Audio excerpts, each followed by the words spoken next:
오늘 계속해서 주님과 한편된 사도 요한에게 주님이 주신 복음의 비밀 요한계시록. 주님이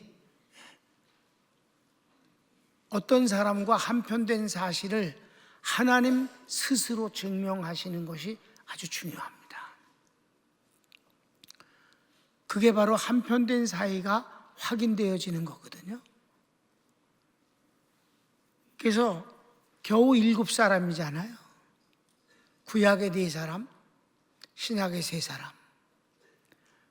그 중에 지금 마지막 사도 요한을 공부하고 있는데 가장 극적인 인물이기도 합니다. 범위로 따지면 사도 바울이 제일 크지만 드라마틱한 것은 사도 요한이 더합니다. 중요한 거는 하나님이 그 12제자가 있는 가운데서도 왜 사도 요한에게만 특별하게 주신 그걸 통해서 한편된 사이를 증명하셨을까요? 그게 2가지잖아요. 사도 요한에게 주님이 마지막 제자들을 만나서 말씀을 주신, 그래서 나는 그 내용을 예수님의 유언이라고 표현을 만들어서 붙였습니다. 이름을. 여러분 생각해 보세요. 12제자가 지금 마지막 유월절을 맞이했습니다. 분위기는 아주 힘들었습니다. 왜? 이미 주님이 십자가에 죽으실 그런 상황으로 무르익었습니다. 저쪽에선 주님을 죽일 준비가 돼 있었고 결의도 아주 확실합니다. 그러니까 가룟 유다가 안 되겠다 싶어서 저쪽으로 넘어가려고 마음을 먹지 않았습니까? 그런 분위기 속에서 주님이 마지막 만찬에 제자들에게 발을 다 닦여주시고, 그리고 식사하는 과정에서 이 중에서 날 팔자가 있다, 이 청천벽력 같은 말씀 앞에 제자들이 자기 스스로를 믿지 못했어요. 내니까 이렇게 불안한 가운데서 주님께 물었을 때 주님은 대답하지 않으셨습니다. 베드로가 사도 요한에게 눈짓을 해서 물어보라고 그랬더니 사도 요한이 예수님께 물었습니다. 그때 주님과 사도 요한은 입과 귀가 서로 붙어 있을 만큼 가까웠어요. 뉘니까 나하고 같이 떡을 찍는 자다. 내가 떡을 찍어 주는 자가 크니라. 주님이 떡을 소스에 찍어서 가룟유다에게 주셨고, 그는 그걸 받아 먹었고 밖에 나갈 때 주님이 네 할 일을 하라 하셨고, 그가 밖에 나가니 사탄이 그 속에 들어간지라 그랬습니다. 그는 가서 즉시 예수님이 있는 곳을 정보를 알려주고 은 30을 받았습니다. 가룟유다가 떠나자마자 주님은 제자들에게, 11제자에게 말씀을 시작한 것이 요한복음 14장, 15장, 16장인 걸 우리 다 공부해서 압니다. 근데 너무 깜짝 놀라는 일은 이렇게 심각한 분위기 속에서 이렇게 무거운 말씀을, 굉장한 말씀을 하시는데, 평소에 하지 않았던 말씀을 이렇게 하시는데 왜 그 내용을 요한 외에는 아무도 한 글자도 공유하지 않았느냐 하는 것입니다. 여러분 요한복음 14장, 15장, 16장, 17장 이렇게 보면은요, 다른 성경에 같은 내용이 어디에 기록되어 있다고 친절하게 소개하는 것이 없습니다. 그냥 백지입니다.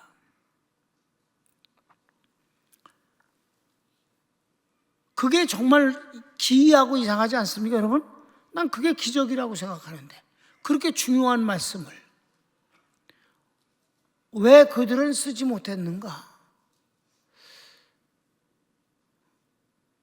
난 그 주님의 말씀을 잘 이해를 못했기 때문에 그런 것 같다는 생각도 들어요. 어떻든 간에 그 예수님의 유언이 그렇게 긴데 그 내용은 90%가 성령에 관한 것입니다. 성령은 누구인가? 성령을 너에게 보내주겠다. 그 성령이 너에게 오면 어떤 일을 하신다.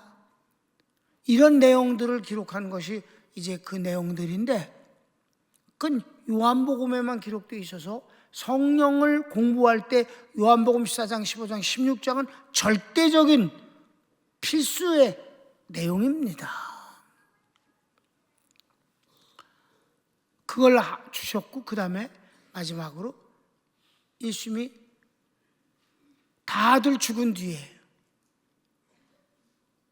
제자들이 다 죽었어요. 사도들이 다 죽었는데 한 사람 살아있는 사람이 사도 요한으로서, 그가 전 세계에 세워진 초기 기독교에 창립되어진 교회들에게 예수님과 예수님에 관한 교리, 곧 신학을, 복음과 신학을 정립시켜 준 사람이 사도 요한이다. 그리고 사도 바울을 비롯해서 많은 사도들이 편지를 보낸 것들을 정리해서 성경화한 것이 사도 요한이다. 이렇게 귀중한 일을 했어요. 그리고 마지막 그가 95년에 반모섬으로 귀양 보내진 뒤에 그 험악한 속에서 죽지 아니하고 1년 조금 안 되게 거기서 있었는데, 그 있는 동안에 하나님께서 저에게 특별히 은혜를 주신 것이 요한계시록이다. 마지막에 되어질 일, 곧 주님이 7년 대환란을 통해서 하실 일과 지상 재림과 천년왕국과 그리고 마지막 심판과 지옥 그리고 천국을 기록한 유일한 예언서가 요한계시록인데, 그걸 사도 요한에게 주시지 않았는가?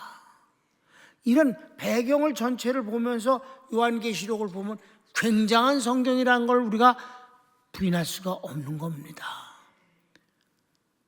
그래서 주인과 한편된 사이 사도 요한에 대해서 마지막 우리가 하나님이 사도 요한에게 주신 은혜, 곧 요한계시록을 공부하고 있다 이 말이에요.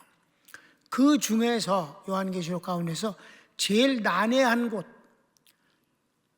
지금도 주석에서 헷갈리고 제대로 가리키지 못하는 곳이 있으니 그게 12장입니다. 요한계시록 12장. 12장은 여러분에게 뭐라고 제목을 썼냐면 이스라엘 민족과 사탄의 영적 전쟁 역사라고 했습니다. 다시 한번 읽어볼까요? 이스라엘 민족과 사단의 영적 전쟁 역사. 지금까지 모든 해석이 이제 첫 번부터 헷갈리기 시작해서 여인이라고 나오는데 첫 번째 이적과 두 번째 이적이 나오는데 첫 번째 이적은 여인이고 두 번째 이적은 사탄입니다.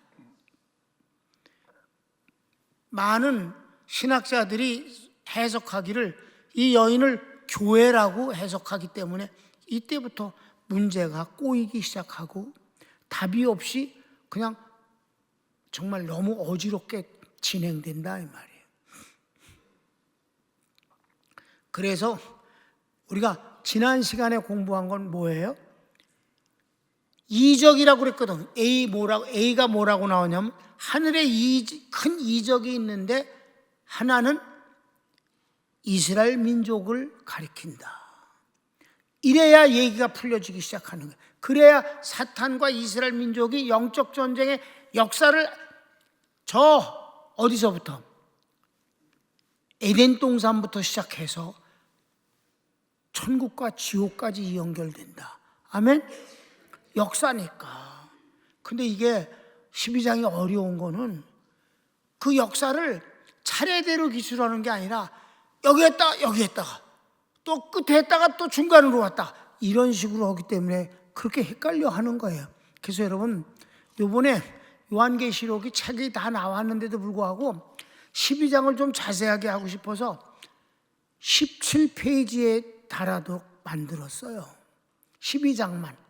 13장 가면 그냥 옛날에 그 교환을 그대로 사용하는데 12장만큼은 좀 더 내가 친절하게 해서 우리 교인들이 잘 이해를 확실하게 하게 해주고 싶다 하는 마음 때문에 한 것임을 알아서, 왜 같은 소리를 자꾸 반복하십니까? 없다고 소리하지 말고 잘 들으면 그게 이해가 될 거예요. 그래서 첫 번째 이적은 유대민족이다. 여자는 유대민족이다. 그래서 간단해. 유대민족이 얼마나 하나님께서 큰 은혜를 주셨는데 어떤 민족에도 이런 은혜를 주신 적이 없어요. 그들은 이스라엘 하나님이 함께 하시는다. 아멘? 이스라엘은 하나님과 겨뤄서 이겼다는 뜻이지만 하나님이 축복한 민족이란 뜻이에요. 이스라엘이지 양자됐지 영광과 언약도와 율법을 주셨지 예배와 축복들을 해서 그들이 참 구약 성경 전체가 다 이스라엘 민족만이 하는 하나님과의 관계잖아요. 다른 민족은 붙여주지 않았단 말이에요. 결혼도 못하게 했단 말이에요. 밥도 먹지 말라고 했으니까. 그러니까 모내기 아주 완전히 가두리 양식장처럼 이스라엘 민족을 가두어갖고 하나님이 그들에게 집중적으로 율법을 가리키시고 선지자를 통해서 약속을 주시고. 아멘. 긴 소리 할 것 없어. 예수님도 유대민족에서 태어나셨으니까 율법도 유대민족에 주셨고. 아멘. 그렇습니다. 그래서 교회는 아니다. 오히려 예수님이 교회를 세우신 분이다. 예수님이 교회로부터 태어났다는 말은 말이 안 돼. 여인에게서 사내아이가 태어났으니 그때 그 여인을 교회라고 하면 골치 아픈 얘기가 나온다 이 말입니다. 그 다음에 두 번째 이적이 있는데 이건 사탄이다. 그렇게 나와서 예수님과 사탄은 어떤 관계일까? 바로 오늘 공부하는 내용이에요. 자, 보십시다. 예수님과 사단은 원수 사이입니다. 원수 사이라는 걸 원수다. 아주 원수, 철천지 원수 사이다. 아멘? 그래요. 그래서 이 구약의 쭉 역사가 유대인과 마귀의 이 싸움이 연결되는 거예요. 그래서 뭐라고 그랬어요? 마지막에 나타나는 적그리스도의 머리가 7이라고 나왔잖아. 머리가 7이란 말은 뭐예요? 지난 역사를 말하는데 5은 이미 이건 나라인데 5은 지나갔다 그런단 말이에요. 지나갔고 그 다음에 10뿔이라는 건 그건 그때 당시, 그러니까 지나간 역사가 있었고 지금 있는 역사가 10뿔인데 10뿔은 통일 왕국을 이룬 적그리스도가 열로 지구를 나누어서 분봉왕을 세워준 걸 말하잖아요. 그런데 7머리 10뿔 이걸 하나같이 표현하고 있으니까 헷갈리게 되잖아. 7머리는 이미 역사니까. 믿습니까? 그러니까 이게 그 5나라가 먼저 5나라는 이미 지나갔다고 그랬더니 이미 지나갔어. 그래서 5나라가 애굽부터 시작해서 막 마지막엔 헬라까지가 5나라고 지금 있는 나라는 로마고 잠깐 있을 나라는 7년 대환란 때 통일왕국이다. 이렇게까지 말씀하시죠. 그러니까 그 5나라의 역사와 지금 현재 로마까지가 계속해서 그 강대국이 이스라엘을 핍박하고 괴롭혔다. 그게 사탄이 헤롯을 통해서 예수님을 죽이려고 했듯이 유대 교권자들을 통해서 예수님을 십자가에 죽였듯이 역사를 통해서 강대국을 통해서 민족을 괴롭히게 하고 하나님을 버리게 만들었다. 부분적으로는 성공했다. 이런 것이 역사다. 그래서 12장은 이스라엘 민족과 사탄이 영적 정쟁을 한 역사다. 이렇게 제목을 붙이는 것이 난 옳다고 생각합니다. 그렇게 제목을 붙이는 게 없기 때문에 하는 소리예요. 그래서 오늘 공부하는 건 어린 예수님을 죽이려는 사단. 그래요. 제목이 뭐라 했어? 예수님과 사탄은 친구 사이라고? 원수. 이럴 땐 원수라고 그러면 안 돼. 왼수 사이라 그래. 왼수 사이야. 그래서 예수님이 이 땅에 태어나는 걸 막으려고 사탄이 길을 썼다 이 말이에요. 어린 예수님을 죽이려는 사탄. 예수님이 태어나실 때 사단이 죽이려 합니다. 네. 그 사탄이 직접 나타나는 건 아니니까 여긴 헤롯 왕을 통해서 죽이는 거지. 자, 요한계시록 12장 4절 말씀이 그걸 이미 말씀하셨어요. 읽읍시다.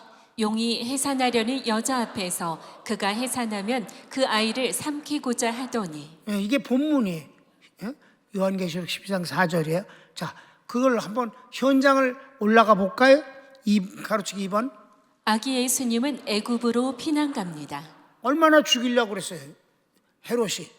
자, 성경을 읽읍시다. 저희가 떠난 후에 주의 사자가 요셉에게 현몽하여 가로되 헤롯이 아기를 찾아 죽이려 하니 일어나 아기와 그의 모친을 데리고 애굽으로 피하여 내가 내게 이르기까지 거기 있으라 하시니 요셉이 일어나서 밤에 아기와 그의 모친을 데리고 애굽으로 떠나가 헤롯이 죽기까지 거기 있었으니 이는 주께서 선지자로 말씀하신 바 애굽에서 내 아들을 불렀다 함을 이루려 하심이니라. 아멘. 마태복음은 예수님의 모든 것을 구약의 선자의 예언을 인용해서 확인해 주는, 즉 예수님이 곧 그리스도이심을 증명하기 위한 목적으로 쓰여진 책이니까 이렇게 증명하는 거예요. 가로치고 3번은 속은 줄 안 헤롯이 베들레헴을 중심으로 태어난 아이들을 다 죽입니다. 동방박사가 천사의 지시에 의해서 헤롯에게 가지 아니하고 멀리 돌아서 도망가 버렸으니까 암만 기다려도 이 동방박사가 안 오니까 야, 그리스도가 어디에서 태어나니? 성경에. 그러니까 거기 종교 지도자들이 성경을 잘 아니까 금방 대답했잖아. 찾지도 않고 대답해. 베들레헴입니다, 베들레헴. 그랬더니 정말 베들레헴에 그리스도가 태어나는 것이 예언되어 있으니까 베들레헴을 중심으로 해서 삥 넓게 퍼진해 갖고 2살 이하의 남자아이 200명을 죽였습니다. 성경을 봅시다. 이에 헤롯이 박사들에게 속은 줄을 알고 심히 노하여 사람을 보내어 베들레헴과 그 모든 지경 안에 있는 산의 아이를 박사들에게 자세히 알아본 그때를 표준하여 2살부터 그 아래로 다 죽이니 이에 선지자 예레미야로 말씀하신 바 라마에서 슬퍼하며 크게 통곡하는 소리가 들리니 라헬이 그 자식을 위하여 애곡하는 것이라. 그가 자식이 없으므로 위로받기를 거절하였도다 함이 이루어졌느니라. 이것도 구약 성경을 인용해서 증명했습니다. 4번. 애굽에서 돌아온 예수님이 헤롯을 피해 나사렛에서 성장하십니다. 그래서 이제 헤롯이 죽었다는 소식을 듣고 그럼 돌아가자. 그래서 고국으로 돌아왔습니다마는 돌아왔더니 어떻게 됐어요? 헤롯이 아들 3명에게 나라를 3등분해서 분봉왕을 세워줬다 이 말입니다. 그러니까 헤롯의 그 예수님을 찾아 죽이려고 하는 그것은 아들에게도 전부 내려갔기 때문에, 그래서 이제 나사렛이라는 전혀 행정이 미치지 못하는 화전민이 살고 있는 산속 깊은 곳에 가서 숨어 사셔 거기서 30년을 목수일을 하면서 가난하게 사신 것입니다. 성경을 읽읍시다. 헤롯이 죽은 후에 주의 사자가 애굽에서 요셉에게 현몽하여 가로되 일어나 아기와 그 모친을 데리고 이스라엘 땅으로 가라. 아기의 목숨을 찾던 자들이 죽었느니라 하시니 요셉이 일어나 아기와 그 모친을 데리고 이스라엘 땅으로 들어오니라. 그러나 아켈라오가 그 부친 헤롯을 이어 유대의 임금됨을 듣고 거기로 가기를 무서워하더니 꿈에 지시하심을 받아 갈릴리 지방으로 떠나가 나사렛이란 동네에 와서 사니 이는 선지자로 하신 말씀에 나사렛 사람이라 칭하리라 하심을 이루려 함이로라. 아멘. 그런데 갑자기 이제 성경은 또 마지막으로 갑니다. 그러니까 예수님이 태어날 때부터 예수님을 죽이려고 했던 바로 그 사단은 예수님을 마침내 종교 지도자들에 의해서 십자가에 죽이게 함으로 성공한 것 같았다 이 말입니다. 그런데 하나님은 그를 살리셨잖아요. 부활을 시키셨어요. 그러니까 마귀는 아무것도 아닌 것이 돼버렸어요. 그런데 여전히 이제 주님이 세운 교회와 전쟁을 하죠. 마지막엔 예수님이 재림을 하신다고 그랬을 때, 태어나실 때 그렇게 죽이려고 그러던 이 사단이 예수님의 지상재림 때 마지막 전쟁 한번 해보자 이렇게 됐다 이 말이에요. 여러분, 이 7년 대환란 마지막에 이 전쟁은 어마어마한 겁니다. 왜냐하면 7년 대환란 전에 1003년 반에 하나님의 재앙이 일어나는데 인간의 3분의 1이 죽잖아요. 이 전쟁을 통해서. 인간의 3분의 1이 죽는다면 수십억이 죽는 겁니다. 그렇게 죽을 수 있는 전쟁이 뭐가 있을까요? 핵전쟁뿐이 없는 겁니다. 그러니까 이 어마어마한 미사일과 핵전쟁을 보고 다니엘이 까무러 친 겁니다. 그것도 몇 번씩이나. 사도 요한도 보통 벌벌 떨게 아니지 않습니까? 그런데 이런 어마어마한 무기가 동원되는 것을 주님이 지상 재림을 딱 하시니까 이 예수님하고 전쟁을 해서 예수님과 그 군대들을 몰살시키고자 그 적그리스도가 군대를 아마겟돈이라는 곳에 동원을 시키지 않습니까? 그게 나온다 이 말이에요. 5번 읽읍시다. 예수님 재림 때 사단은 예수님과 전쟁을 하려고 군대를 동원합니다. 그래, 요한계시록 19장 19절을 읽읍시다.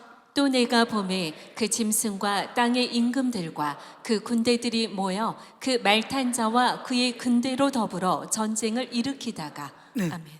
어마어마한 이 인류 역사상 제일 큰 전쟁이 준비되는 게 이 아마겟돈 전쟁입니다. 그래서 영화도 나왔잖아.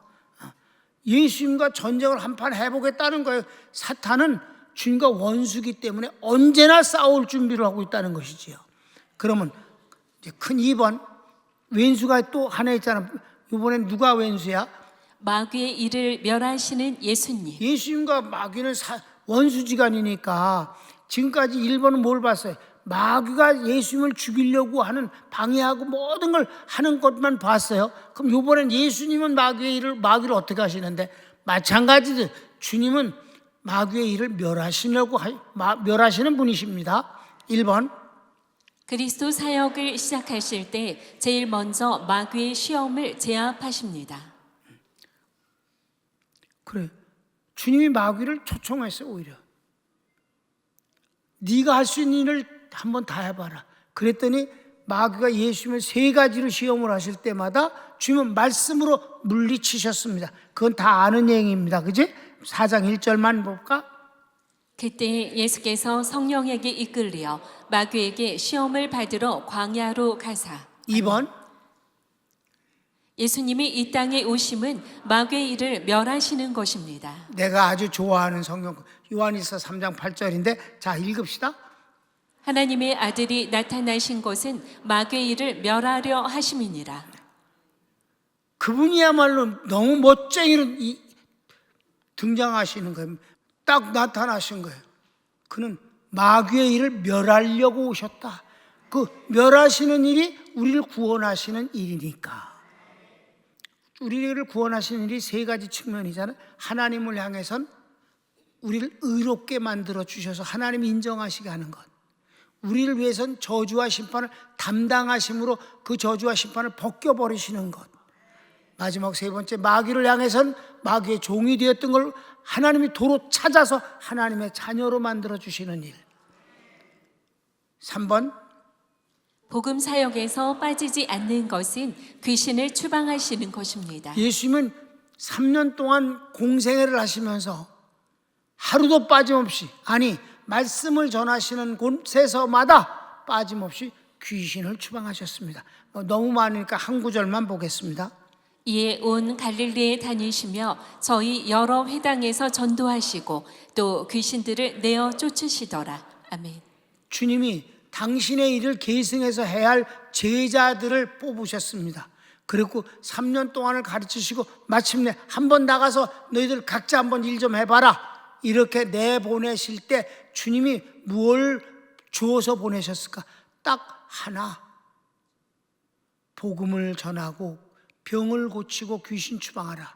또 하나, 축복하라. 네가 축복을 하고 그 축복을 받는 사람이 합당하기만 하면 네가 빈 축복이 그대로 임하도록 내가 응답을 주겠노라. 그러니까 복음을 전하면서 귀신을 추방하고 또 하나는 축복하라. 이거 2가지 제자들에게 주신 것을 여러분 담임 목사가 어렸을 때 성경을 보면서 신학교를 다니면서 내가 만일 목회를 한다면 이 두 가지를 반드시 써먹겠습니다. 이거 안 써먹고 내가 뭘 준비해서 뭘로 다 목회를 하겠습니까? 주님이 주신 걸로 하는 거지. 아멘. 여러분, 주님이 하시는 일은 간단하고 명료합니다. 그리고 후유증이 없습니다. 너무 깨끗하잖아. 그런 거예요. 그래서 읽읍시다. 제자들을 내보내실 때 주신 것도 귀신 추방의 권능입니다. 성경을 읽습니다. 예수께서 그 12제자를 부르사 더러운 귀신을 쫓아내며 모든 병과 모든 약한 것을 고치는 권능을 주시니라. 아멘. 그리고 맨 마지막, 인류 역사의 맨 마지막 부분은 주님의 지상재림입니다. 그 지상재림 때 모든 불신자들을 몰살시키시고, 미안하지만 몰살입니다. 한 명도 살아남지 않습니다. 몽땅 죽여버리시고 적그리스도를 제일 먼저 지옥불에 던지고 함께 들어간 것이 거짓 선자. 이 거짓 선자하고 둘이서 지옥불에 들어가고 불신자는 일단 죽여버려서 음부에 들어가고, 그게 바로 주님의 마지막 사탄과의 전쟁, 원수 사이의 정리올시다. 이게 마지막 19장. 아까 19절 읽었잖아? 19절, 20절 읽었지? 그럼 21절을 보면, 자, 19절부터 시작하는데 봅시다. 또 내가 보매 그 짐승과 땅의 임금들과 그 군대들이 모여 그 말탄 자와 그의 군대로 더불어 전쟁을 일으키다가 짐승이 잡히고 그 앞에서 이적을 행하던 거짓 선지자도 함께 잡혔으니 이는 짐승의 표를 받고 그의 우상에게 경배하던 자들을 이적으로 미혹하던 자라. 이 둘이 산채로 유황불 붙는 못에 던지우고 그 나머지는 말탄 자의 입으로 나오는 검의 죽음에 모든 새가 그 고기로 배불리우더라. 아멘. 여러분, 그래서 영화도 만들었지만 아마겟돈 전쟁은 안 일어나. 주님이 사탄하고 왜 전쟁을 해? 주님은 그냥 죽여버리시는 거예요. 심판자이십니다. 아멘? 그러니까 전쟁은 안 일어나는 거지. 끝나는 거예요. 이게 바로 주님과 마귀가 원수 사이라는 점을 우리가 쭉 살펴본 거예요. 이해가 되십니까? 절대 주님과 마귀는 화해할 일이 없습니다. 용서도 없습니다. 그냥 원수 사이로 마지막 주님은 그들을 심판하실 뿐이고, 그들은 심판받아서 지옥 갈 때까지 주님한테 덤벼드는 것 뿐입니다. 그 관계는 변하지 않는 것입니다. 이제 그러니까 여러분, 우리는 주님 편이며 교회에 속해 있습니다. 마귀하고 친할 리가 없는 것입니다. 그런데 교회에 간첩이 너무 많다는 사실입니다. 우리 평강교회는 완벽하게 주님 편입니다. 성령으로 충만하지 못하면 마귀의 이 관계가 보통 일이 아님을 아셔야 합니다.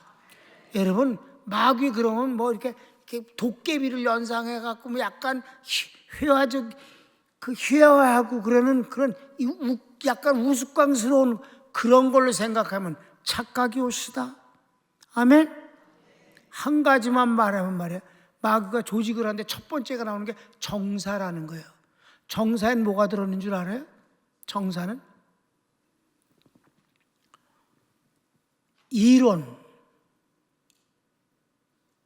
이론이 뭐예요? 공산주의 이론, 진화론이라는 이론, 이런 걸 갖고 어떻게 해요? 하나님이 공산주의는 없다고 그러니까 하나님 존재 자체를 부인하고 하나님이 창조하신 능력을 부인해버려요. 한국에선 절대로 창조론을 가리키지 않아요. 진화론 외에는 안 가리킵니다, 학교에서. 또 하나, 종교들. 여러분 종교들이 그냥 종교가 있는가 보다. 그렇지만 그 종교들이라는 것이 여러분 다른 종교를 갖고 있는 사람이 기독교로 개종하는 일이 얼마나 어렵습니까? 방벽을 아주 세게 친다 이 말이에요. 이게 바로 정사예요. 하나님을 대놓고 대적하는 세력입니다. 그 외에도 여러 가지가, 정사 하나만 봐도 그렇지 굉장하잖아요. 그러니까 이런 정도로 지금 대한민국이 어느 정도로 이게 이념적으로 정도됐는가, 이렇게 기울어졌는가 보면은 사실은요, 한 줌뿐이 안 되는 것 같아도 그 20%, 25%가 대한민국의 모든 권력을 다 차지했다고 보면 맞습니다. 한 줌뿐이 안 되는 것 같은 분량 가지고 나라 전체를 장악하고 있다는 사실이에요.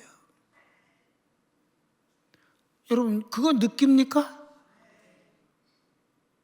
요한계시록을 하면서 지금 현재 정치를 얘기하는 것이 좀 마음에 걸립니다만은, 교회가 정신 차리지 않으면 바로 교회 내의 간첩이 교회를 무너뜨리는 것이다.